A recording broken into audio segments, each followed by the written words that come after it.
Can you hear me? Yes? Yes? All good. All right. Well, welcome everyone. Paul, another Tuesday, awakening together. Yeah. Our motto is leave no one left behind. Yeah. So let's all hurry up, shall we? Please. Okay, so the topic is generally around the pointing of non-duality. What is non-duality pointing at? Obviously, two. And it's preceding that pointing with not two. Yeah, so it doesn't need any discovery of one because the assumption is we are that which we're looking for. So let's look at the two, yeah? And the two would be this idea of duality, and then in our personal or impersonal experience, it's subject-object dualism. Yeah, so it's just good to be clear about that because if you get introduced to this idea, and then the idea is it's the gateless gate, so to speak. So if you feel like you have to prepare yourself to walk through a gate to arrive somewhere, it's really negating that idea. Yeah. So, but this is the thing, when you hear non-duality and you approach it like everything else, like I'm going to understand this and then I'm going to get it, and hopefully I'm not only going to experience it, but the dream of all dreams is that it will stabilize and will give me an advantage, so I will rise above the rabble and be free, so to speak, and I'll be reminded I'm free by seeing so many people not free. So that will be my reminder. And, I'll be first up the stairway to heaven, and then, yeah. And this is the thing with this, non-duality questions us. Yeah, that's what it does. It doesn't question, it questions us. And I found that it brought into stark contrast stuff that I wasn't noticing at all when I was trying to do some other practice. Yeah, they seemed having that Buddhism set up as I'm going to do Buddhism to acquire some Buddhist nature or qualities was off. It's off. That's the assumption. I'm not, it doesn't matter if it's true or not. It needs to land on you, really, or where you are. It doesn't matter if it's true for me.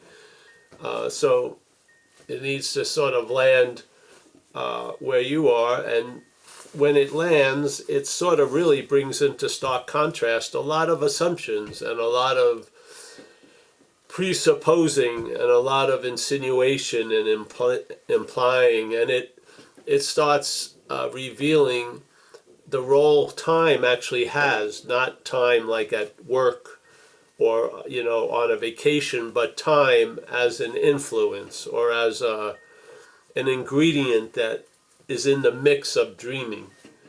And so you start a lot of assumptions that could hide quite well in other modalities seem to be brought into stark contrast in this. That's why I love non-duality, because it isn't anything, really. It's questioning the exact nature of us, yeah, and to see if that nature, the underlying nature, yes, but what we're taking ourselves to be our nature are just basically mental grooves and stuff like that. Yeah, deep mental grooves, not so deep mental grooves.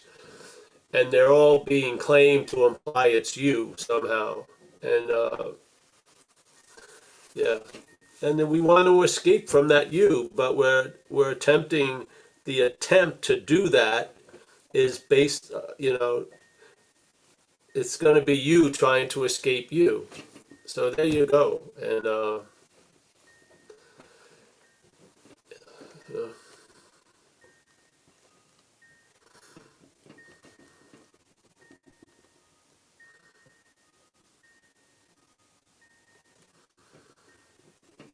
yeah, so like there's chimes going now out this door, so I can hear the chimes. Yeah.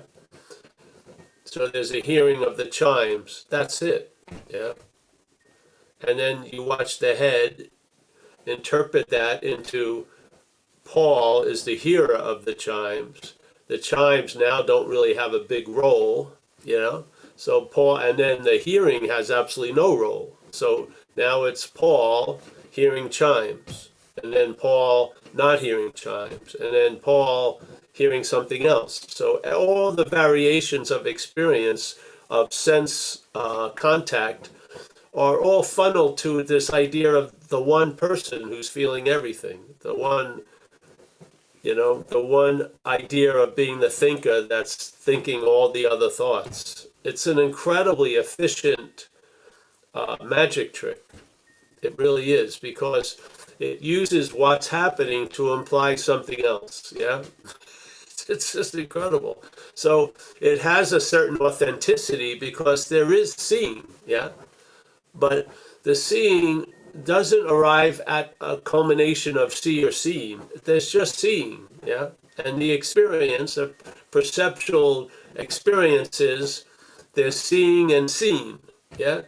And then the mental state just adds the third, yeah, which is the duality, the seer seeing, yeah? So now the seer and the seeing is overemphasized, and then the seeing is sort of forgotten. So now, there you go. Now you can add all the other particulars, but that's basically like if you look at a product, the first ingredient is seemingly the one that most of that, there's more of that ingredient than all the other ingredients. Well, this is like the first ingredient. Yeah. So, yeah, there's seeing,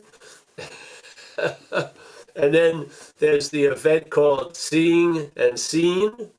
And then there's the mental interpretation, which is seeing implies the seer. And so the seer comes last, and yet it's presupposed to be before. Yeah. So it's just, why do you want to know anything else? Just sit with that. Yeah. See if that, it's sort of like here, you've reached a point, and that point, what happens is some shoes are brought out and some things are said, and you put your foot in them and see if they work or not. Are you the seer, yeah, of the seeing or not? Yeah. If you're the seer and you're not seeing too well, yeah, so go to some divine optologist and this and that and get glasses so you can see better, yeah? But the seeing is not going to be enhanced by glasses. The seeing is not of eyes. The seeing is awareness, let's say, yeah? And that awareness is inherently aware. It's not in a process of adding or subtracting, yeah? It's not coming or going. It's not on a high pitch. Like someone was talking to me about, all right, a process. All right, we enter into awareness. When did you leave? When did you leave awareness to go back and enter it? Yeah? You see, the premise is first I'm going to get myself into presence. That's impossible. You haven't left. Yeah? It's sort of like Zen says, once you add an inch, it can seem like 10,000 miles. That's what happens. The mental state adds an inch, and then it seems like 10,000 miles. Yeah. Did it add an inch? No. It implies one. Yes. Come on. Yes. So this is something that has plagued me for quite some time. It's been brought up in the sanctuary more than once, but you just mentioned it. So I hope that you can address it. A long time ago, Regina Donickers was talking about when she was under anesthesia and that how awareness was still there. I've been under anesthesia once, and I don't have any memory. All I remember is having the thing over them, then making me count down. And then I remember when I so-called woke up. And there was another thing. I went a little crazy in my 20s. So we did this weird thing where we made ourselves pass out, and I made myself pass out. And the people around me held me while I fell, but I don't have any recollection of what happened when I was out. And when I came back, the first thing I said was, "Where am I?" And that's when so if you say awareness never Yes, left, yes, yes. then in All right, those hold on. instances, where did it go? No, you lost consciousness. You didn't lose awareness. Okay, so explain. What's the You went difference? unconscious. Yeah. So the only thing, what you think you know, or what allows you to know anything, being it there or not, is being awake, being conscious. Yeah. You were unconscious, but you were not unawareness. Because that's your nature. It's not an attribute. Yeah. The awareness is a nature. It's not even yours. It just is. It's that which isn't located. It's not which isn't far or close. It's that which isn't yesterday and maybe tomorrow. It is. That's the premise, yeah? The I am. Yes? Now, in this event called the action figure can be put into one consciousness. So it seems like nothing's happening. Yes? Yeah? And then it can be brought back into consciousness by giving it less anesthesia or whatever. But you didn't, you were not made unaware or brought back into awareness. Yes, because the awareness is not a quality that's allowing something to happen. It's the context. Yeah, yes. So you being unconscious of awareness doesn't mean you're not awareness. Yeah, because what you feel is conscious is the body. Yes, the body and the brain. And so the brain and the body, when it goes out, it feels everything goes out, but it doesn't. Yes.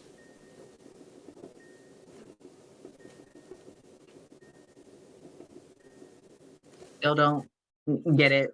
I don't know why I don't Right. get it, because I also had an experience where I was in the hospital for a week, and I still to this day don't have any memories of a lot of chunks of time when I was in the hospital where supposedly things happened that I don't remember. So where was awareness and all that, where you literally don't remember chunks of time? No, see, you're getting a little confused about a level of consciousness that is activating senses. Yes, the brain, the hearing, the feeling, the tasting, the touching to initiate a contact and an experience. Yeah, that's not awareness. Consciousness may be sort of. I don't see consciousness as it's expressed here as awareness. Yeah, it may be of awareness, but I don't feel it's awareness. Yeah, so awareness is something that doesn't need to be conscious of to be aware. Yeah. Yes. You please say that again, that last little part. I really tried. Awareness doesn't need to be, it doesn't have to be, you don't have to be conscious of awareness to be awareness. Yeah. You're relying on something and putting it in a sense before awareness, which it isn't. Yeah. So when the consciousness goes out, you think there's no awareness because you believe the awareness is like the sense of consciousness you have during the day as you. Yeah. It's not like that. It's more a field. Yeah. A space. Yes. So whatever's appearing in that space can't disappear the space it's appearing in. It just doesn't work that way. Yeah. I feel like sometimes let's say when you're practicing mindfulness, you're trying to become more conscious, yes? Yeah, but then some people say it in a different way. They're trying to become more aware. You don't become more aware. You may become more conscious. Yeah. You see, there's a difference there. Awareness and consciousness doesn't necessarily mean it's synonymous. Yeah, it's a different quality. You can go unconscious. You can't go unaware. You wouldn't. There would be no appearance of you. Your existence is of awareness. It's not of body, or of brain, or of consciousness. Yeah, yeah, yeah.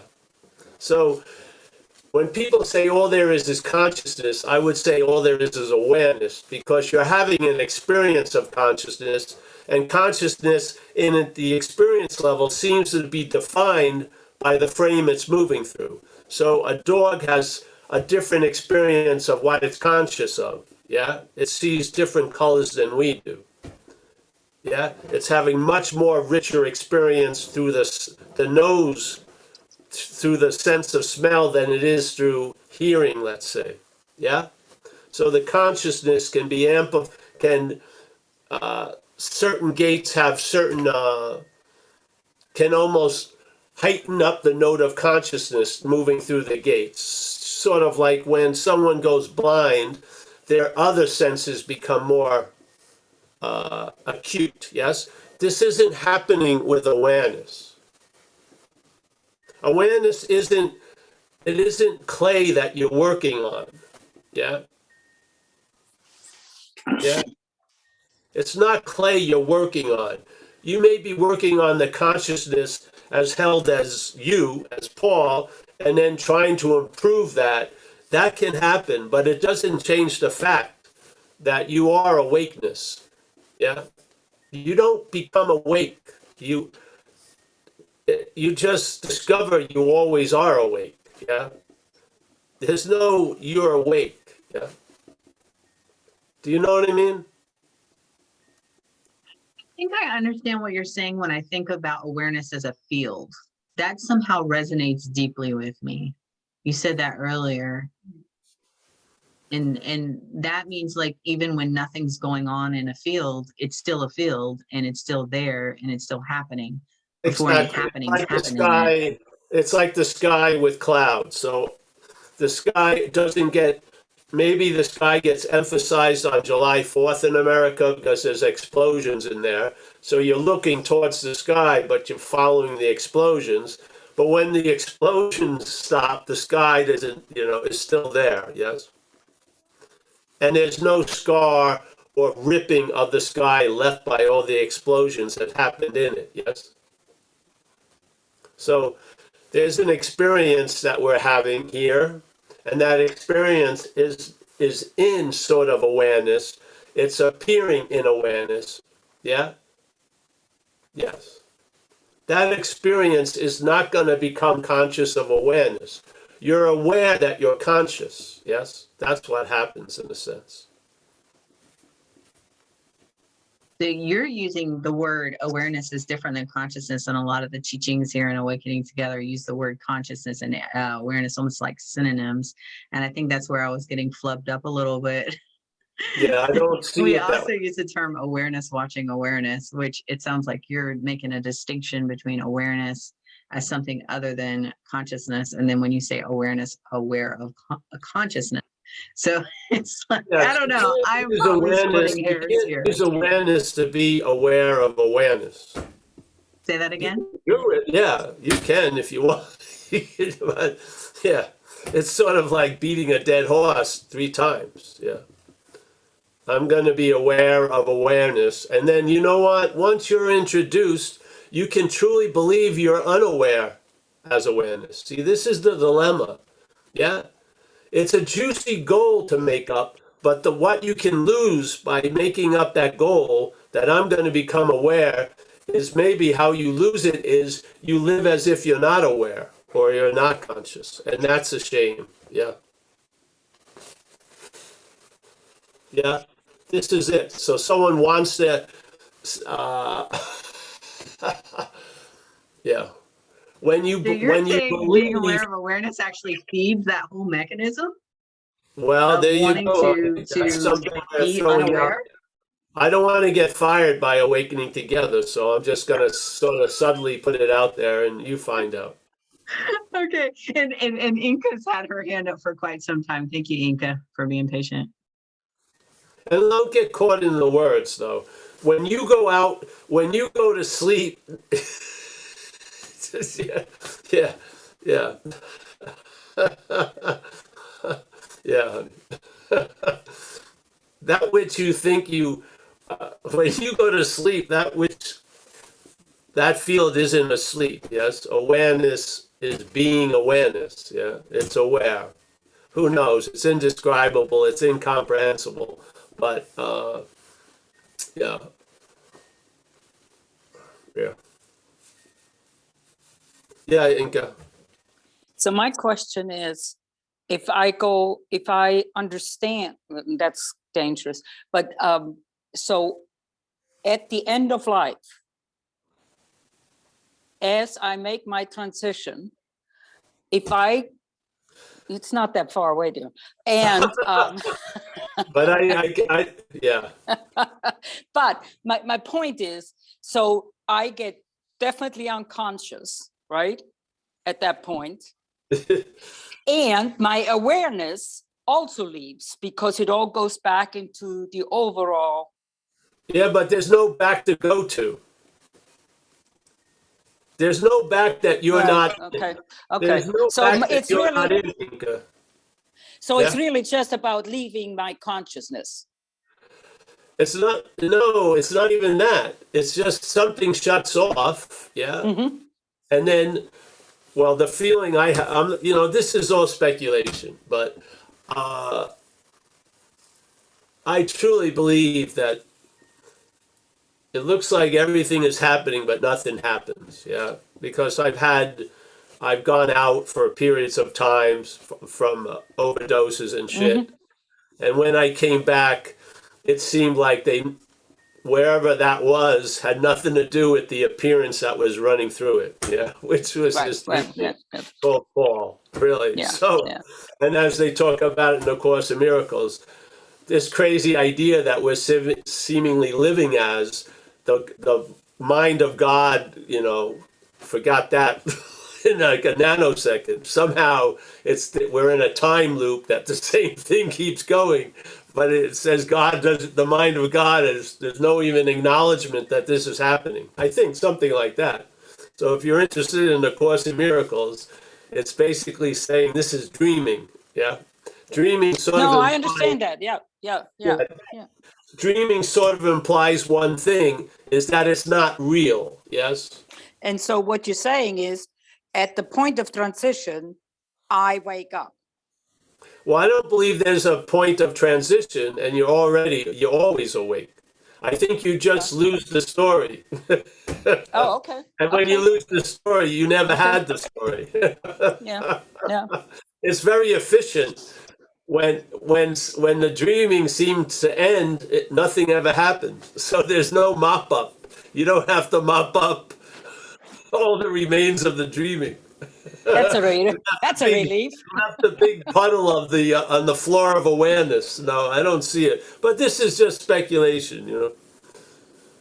But I've gone under really, and some of the periods I was gone for a while, not just 5 minutes, and it seemed like water and oil as an event. Yeah, this here is not really here. It's like appearing to be here. Yeah, just like if you had, let's say, maybe the end of the story, like you're describing when you die, would be like waking up in the morning. Yeah? So when you wake up in the morning, the dream that seemed to have you at night and seemed as real could be is immediately recognized as not being real. Yeah? It doesn't go through months of convincing it wasn't real because the quality of what you are as awake just totally denies the reality of that dreaming, yes? Well, maybe that's sort of what it's like. Yeah. Yeah. like Ramana would call this the awake dream. Doesn't sound so bad. He calls it an awake dream. So we don't, in the awake dream, we don't have that event of waking up in the morning, so to speak. Mhm. Yes. So if the dreaming continued, you would take it as real as this. You would. Yeah. Yeah, and probably nothing would sway you without all your work of calling it dreaming and this and that. It probably wouldn't work. But when you wake up in the morning, there was no need to negate it. It's negated because you're awake. Yeah? Yeah. And then let's say we use this example, but let's say in that dreaming, it was like a 300-year epic that night. Yeah? And then the night before, it was like just a 5-second thing of drinking a Slurpee. But waking up doesn't demand, all right, a 300-year dream, I'm going to at least spend 3 months in the act of waking up. And then the 5-second Slurpee, that will be faster. But no, you wake up as quickly from the 300-year epic than the 5-second epic, yeah? Because time has no influence. Yeah, it's very influential now in the dreaming. Yeah, yes, a lot of value is in the dreaming, but when the dreaming ends, there's no value in there. Yeah, like when I wake up, there was a lot of value to run away from that tiger when I was in the dreaming. When I wake up, there's no drive to run away from the tiger because I don't see it as a real tiger. Yeah. So I'm not going to put on my running shoes and run away from the tiger because the whole enchilada I don't take to be real anymore. I don't arrive there. I just woke up in the morning. I mean, I didn't plan anything. I came to, and the coming to negated that. Yeah. Yeah. Yeah. So, yeah.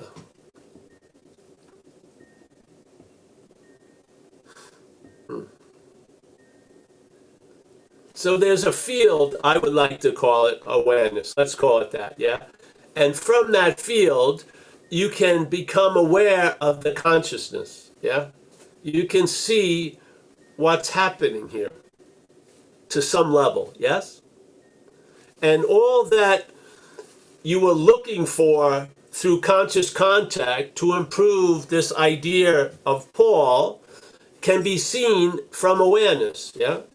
You can see the activity because the awareness is not the activity. It is in one point and then it ain't, yes? So it can see it.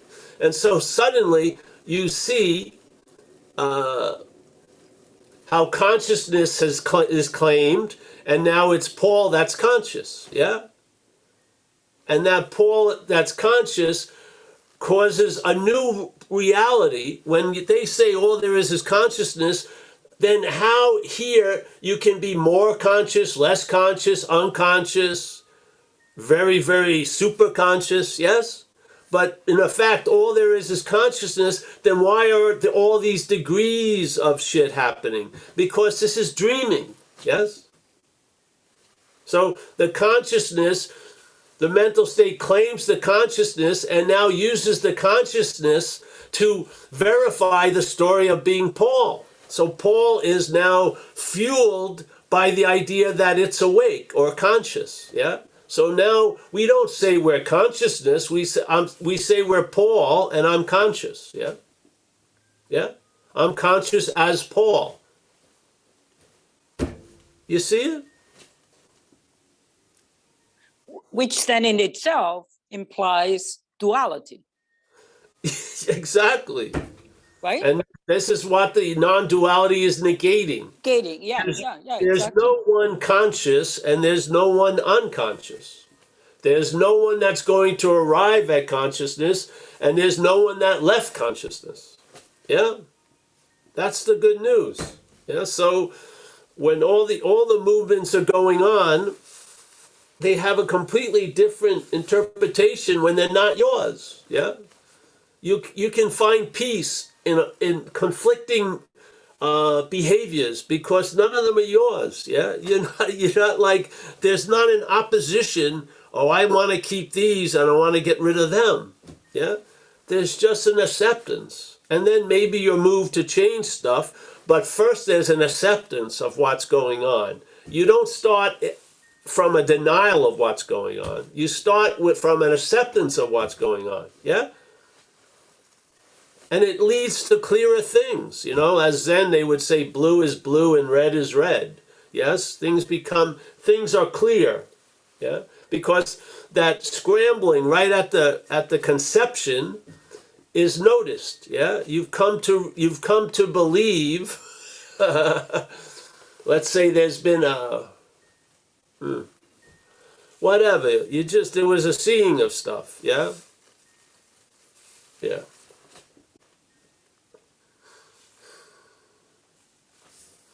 People, like we stayed with some folks this week, and all right, someone is very afraid of dying, yeah? But really, they're not afraid of dying. They're afraid of what dying means, isn't it? Yes. And so you start seeing, if you just take it one step, all right, let's say Paul's afraid of being destitute. Okay, so let's just do another. I threw a bone out this morning. Here's another bone. All right. So Paul is afraid of being destitute. Okay. Well, then ask, all right, what does that mean? Talking to Paul. All right. It means I'm no good. Yeah. All right. Well, what does being no good mean? No one's going to like me, let's say. All right. What's gonna happen if no one likes you? I'm going to be fucking very lonely. What does that mean? That somehow I've been bad. Yeah. Okay. So now you've seen the meanings given to this idea of being destitute, and they run out sooner or later, or you're not enough. The consciousness won't go that far. Yes. So it runs out, and then you have that sense of all those meanings in a space. Yeah. That never gets filled because it's empty. Yeah. You get it. You get. That's the awareness, yeah? So I can have all the meanings in the world about shit, and they're never gonna fill up the space that's empty, yeah? So let's be clear. If you're flipping out about being destitute, and that's not what you were really afraid of, then you're gonna have like a psoriasis and keep putting eczema ointment on it. You're not gonna get relief from psoriasis. You haven't had a clear diagnosis, have you? That's a simple example. People are walking around thinking they're afraid of tons of shit, and they're not. They're afraid of what it means. Yeah? Yeah? As the Course says on Lesson 2, you and I give everything all the meaning it has, all right? So the idea of being destitute, a lot of meanings given to it. Did you notice every meaning that was being given seemingly from your location? Did you? No. You just walk around thinking you're afraid of being destitute. Yeah? How unconscious is that? So being conscious, there's a lot of unconscious stuff going on. Yes? But no stuff that goes on escapes the field of awareness. None. Yeah? Because it's empty. And the nature of everything is emptiness. Yeah? There's no thing. And there's no anti-thing. Yeah? There's just, yeah. So you come to a point of recognizing, I'm not going to get it. Yeah? I'm not going to become conscious of it. I'm not. Yeah? There could be a sense of awareness first, and then the act of conscious and unconscious second, instead of trying to use that which comes second to see what's first. You can't see that because you're awareness. You can't, yeah? You can't use yourself to find yourself. Yeah. You may use yourself to be seemingly more conscious of certain things with a huge limitation. Yeah. Yeah. Or you can recognize the consciousness from the other level of the field and realize, Jesus, yeah. You can't write a book about it, but you'll be a book about it in a way. Yeah. because stuff's going to download and stuff's going to be revealed.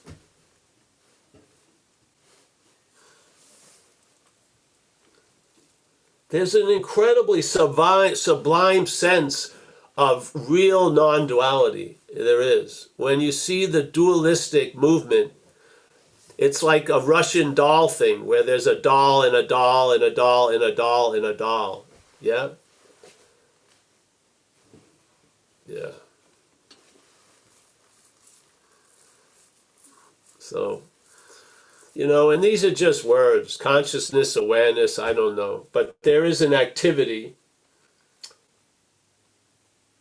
in the dreaming that's fueled or transpires by a field of consciousness. There's got to be consciousness for this dreaming to seem to occur. Yeah? Yeah. All right. Yes. Recently, I just spent a whole week at a retreat we had here at Awakenings Together called Releasing the I Am Bad Belief. And it's so interesting that as you were talking about meanings of things that we give, we're not really scared about being destitute. And you were drilling down and you drilled down. And I noticed one of the things that you said was, I am bad. But then you stopped there. So I'm curious on your perspective of once you drilled down and you saw the meaning behind the meaning behind the meaning behind the meaning, and you got down to the, well, I'm bad. And then, well, where would you go from there? That's not where I went. I don't have, it's not like a eureka, I'm bad. It's the opposite, and I'm not. Yeah. What I get is the sense of emptiness. You can try to fill it with thousands of meanings, but it's inherently empty, which is beautiful. Yeah? So you end up not taking self so seriously. So when I hit I am bad, I'm not saying I am bad. I'm hearing I am bad. Yeah? It's not of me. Yes? It's not of me. When I'm going down there, wherever it goes, what's discovered isn't eureka, I finally got to the root of me as me. No, I got to an imaginary root of something else. Yeah? I'm not that. See, if So the how did knowledge you make stops that at leap, though? if the knowledge stops at I'm that, that's not it. It's I'm not that. Yeah. Yeah. But how did you get to that where you realized you weren't that, even though that's what was happening seemingly Because I on some saw it. level? I saw, let's say, destitute triggered 8 meanings, yeah? And get down to what's really the thing. Yeah? It doesn't, maybe one would trigger 2 or 3 meanings. There could be 800 meanings. Nothing ever fills the emptiness. See? That's the inherent reality. So all the value and all the meaning we're giving everything doesn't make anything real. Yes? It's dreaming. It can feel real, it can seem real, but it ain't real. Thank God. Or just thank. Yeah? See, you would think you were looking for the meaning, but it's the space. Yeah? The mental state's it's sort of like there's an incredible open space, and the mental state's just trying to paste wallpaper over it. So you don't see or don't feel the space. You think it's the meaning. It's the meanings that's making everything up. No. Yeah. One of the initial ideas of Buddhism is emptiness. Yeah. Everything is empty of its own existence. It reaches a level of appearance. Yeah? So it appears to that which is existing to be existing, when that which is existing is in the act of being identified as something else. Let's say the dreamt. Paul, yes? So now, the dreaming is a projection. Paul is how the projection is perceived, and that perception, held in ignorance, is taken to be real. So you believe you're perceiving a real event as a real thing. Yes? But that is a projection. That perception is a projection of the dreaming.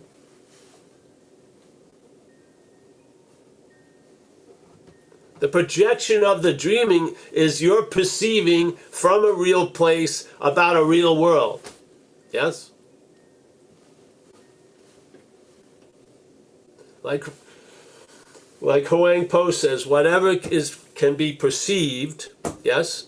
That means something a thing, yes? Be it a thought or whatever, yes? You perceive a thing, that which can be perceived cannot be perceiving, yes?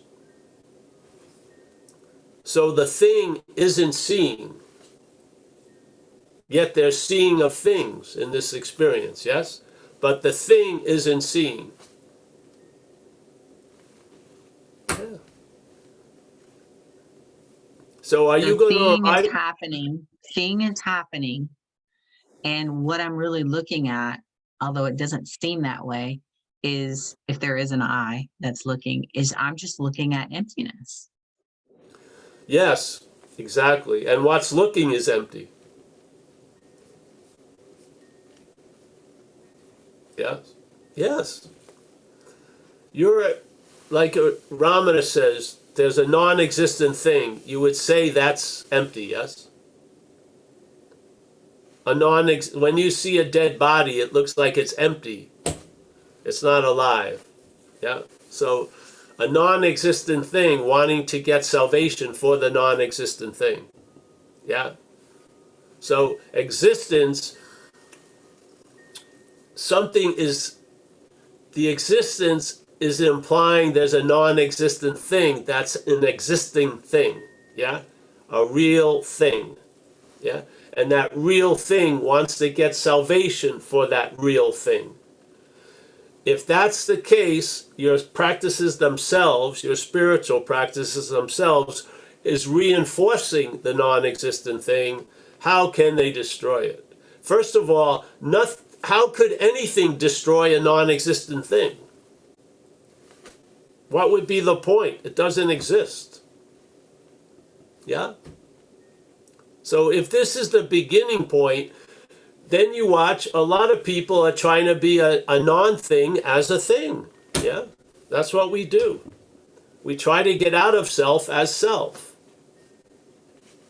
And we go on and on and on, and it's a very stubborn programming. And in my own experience, that programming cannot get the essence of that statement. It doesn't believe self can't get out of self, because it's trying to do it as Paul, as Kerry, as Inca, constantly. And no matter how many failures, it still says if I could only manage better, or this new vehicle will do it, or whatever. So you can see what happens. Let's say the basic presentations was Buddhism, let's say, or Catholicism, or mystical Catholicism. And then that doesn't work. So now they start synthesizing. They take a little bit of this, you put it into that, you throw some Tantra in there that gets people excited. And yet it keeps you running into the same wall. The wall, you don't get the message. You just back up, get into another vehicle and try again. Self can't get out of self. I could see it with drug addiction. There was an attempt to get out of self as self through drug use. It was an attempt through reading. There was an attempt through spiritual practices. Yeah, it was constantly. Yeah, you're not going to convince it. But you can see it. You can see it. Yeah, you can see it. I paraphrase what I'm hearing is nothing needs saving. And if you break up the word no thing, nothing is no thing. And that's the emptiness. Emptiness itself, like the space in this room doesn't need saving. And since I'm that's why I don't need saving. So that means that's the thing. That's the phantom that doesn't need saving. So that's why it's like obsolete. Why you don't need to save the space in the room. But the funny thing is, the phantom needs saving. It does. The phantom needs a lot of shit. So if you're identified as the phantom, you're going to need stuff. But if you're not, you may not need anything. Yeah. Yes? But from the phantom's point of view, Yeah, there's a lot of work to get on with. Yeah, because look at me. How could this be what I'm looking for?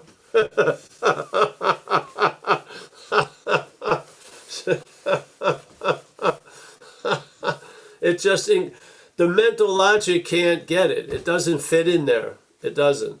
Yeah. Like there was a thing about, all right, we're reality, let's say. And so, and you're practicing a lot. And after a while, there's a realization that you're the obstacle for you to get to reality. Yeah. That's how it comes, usually. Yeah. After you blame everyone, it's really, you realize you're the obstacle. So you really want to attain reality, but now how the mental logic takes the situation is, I have to be destroyed for me to attain reality. You're not going to really be running towards the attainment of reality too quickly because you're in a complete state of cognitive dissonance. A huge aspect of the programming has no interest whatsoever in having itself destroyed.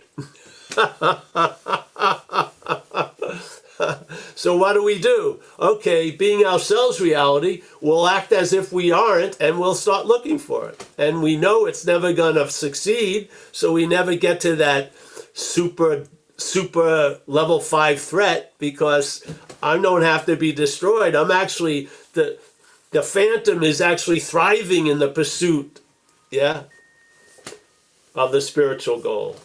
There's more of me there than there ever was.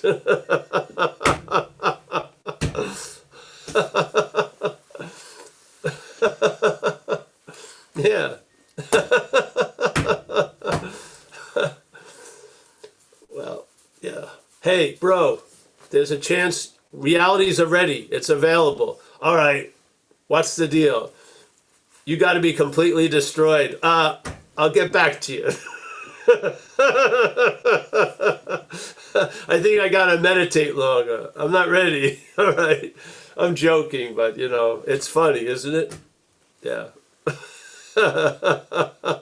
It comes to that conclusion after a while. All right. If the lack of purity was obstructing me, you go on a vegan raw diet for 8 months. You fucking don't even sweat in saunas. Your urine is like clear as a Colorado spring. Shit. And then, whoops, wait a minute. And then after you get everything done and there still seems to be an obstruction, woo, okay, all right, so the head finally comes to the conclusion it's been trying to avoid. For me to attain reality, I must be completely destroyed. Okay. I want to enter a path that may take lifetimes to arrive at the conclusion. Yeah, that's like an insurance policy. If I look for it, I'll never be confronted by this existential angst, yeah?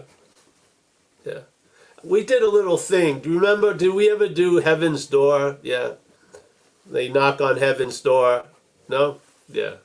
It captures what I'm saying. So here, let's say there's Heaven's Door and a guy, Paul, hears about it and he feels like he's worthy of going into heaven. He knocks on the door and it immediately opens, which got him a little bit like feeling weird. And there's God. He thought God may have been on the 18th hole at the golf course in heaven, but it was right there. So he looks at God, he goes, God, can I come in? You know, and to him, it feels like just a formality, all right? So God, you know, because he's expecting to be, you know, ushered right in, says, God, can I come in? And God looks right at him and says, Paul, you can't come in. Paul can't come in. So I get bummed out a little bit, so I leave, and I practice even harder, and I get a better resume, and I go back there, and I knock on the door, and there he is again, super fast. And I look at him, I go, God, can I come in? And he goes, Paul can't come in. So now this time I get super pissed and I start partying, yeah, and I'm drinking and fornicating with, you know, whatever, doing whatever I'm doing. And then I fall into the river and I get washed up a couple miles down and it's right at heaven's door. So I come to, as I'm getting out of the water, something hits me, and I knock on the door. There he is again. God's looking right at me. I go, God, can I come in? And he says, Paul can't come in, and I walk right by. Yeah? Because he was just stating a fact. I took it personally, but he was just saying, Paul can't come in. This idea of you can't enter the kingdom of heaven. Yeah? So as soon as I lost the sense of that idea, I walked in immediately. Well, when was that possibly available? That possibly was always available at all times, but not for Paul.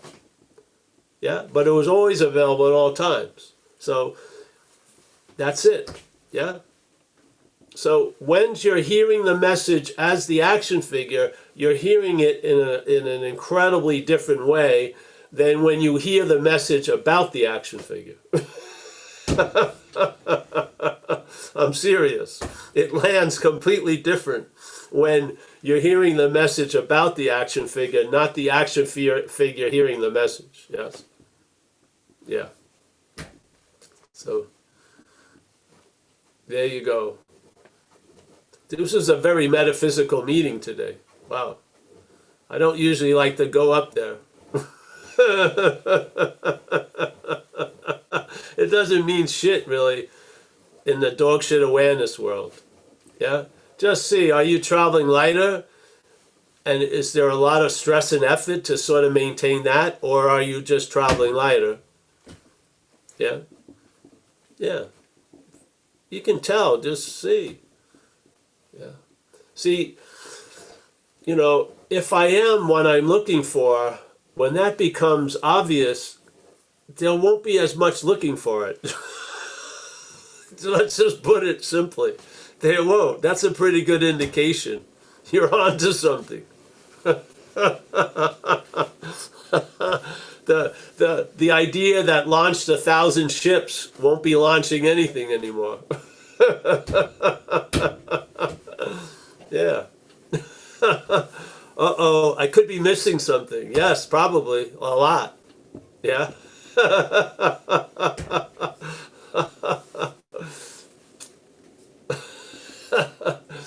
The greatest thing to do is lose the key to awareness.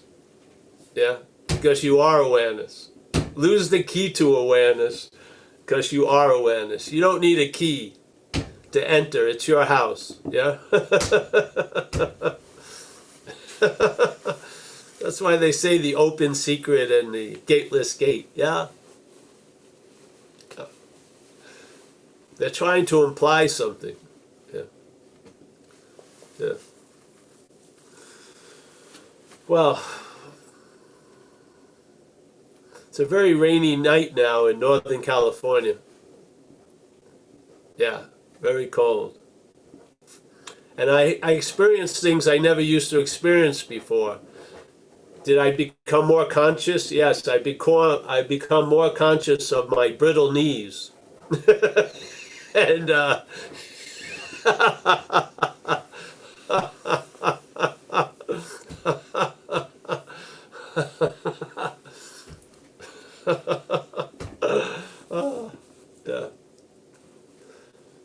I just, I hope these moments, these times we spend together,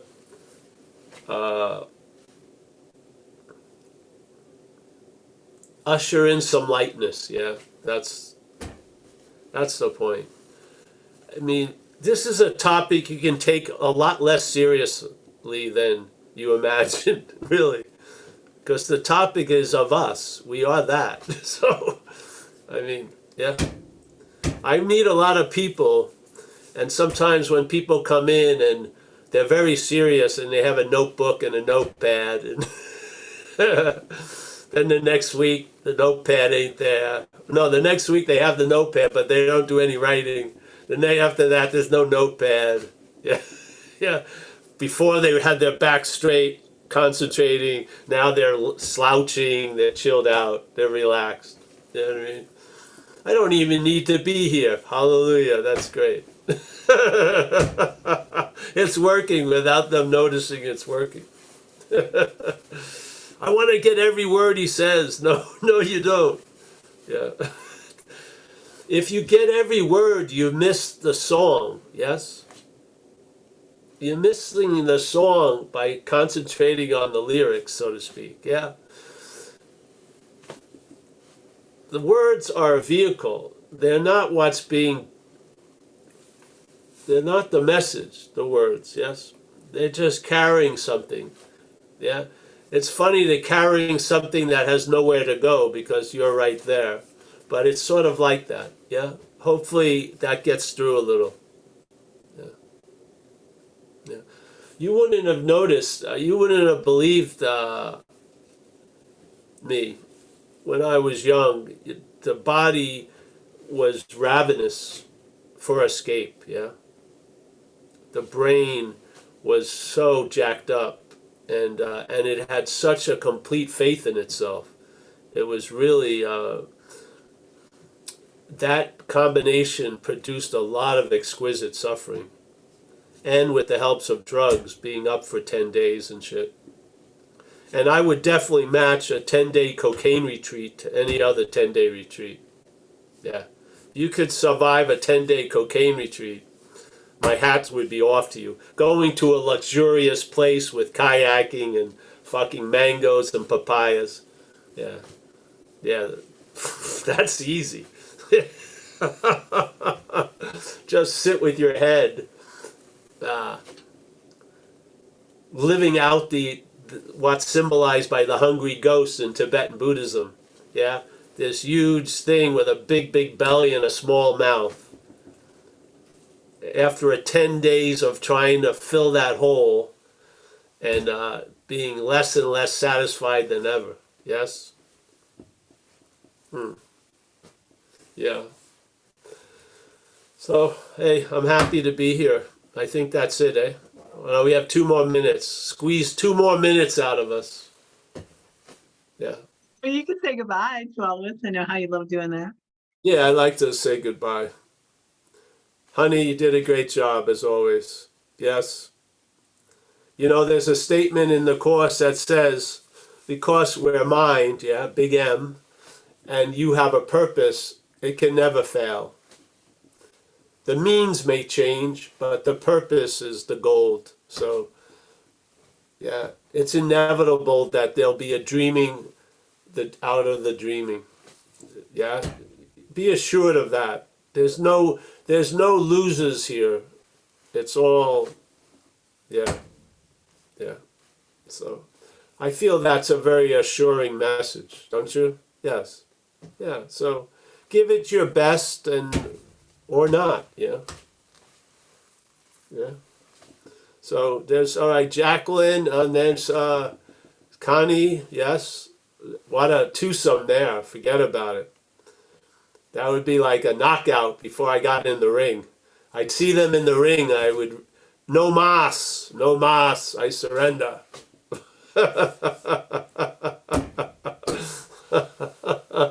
Kerry, nice to see you, Kerry. Kerry is one of the, he's transplanted from the original Zooms, the recovery Zooms. Nice to see you, Kerry. Say hello to Judith. We'll be there pretty soon. Yeah, not that far off. We just went grocery shopping. Oh, great. Tell her I like gluten-free stuff.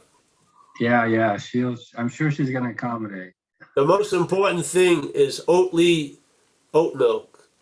Oh man, I can't remember that. You had her email or something. I'm gonna send her. Without that, Send her your list. my like your rock vacation is star gonna stuff. not go well. Your Perrier water and all that.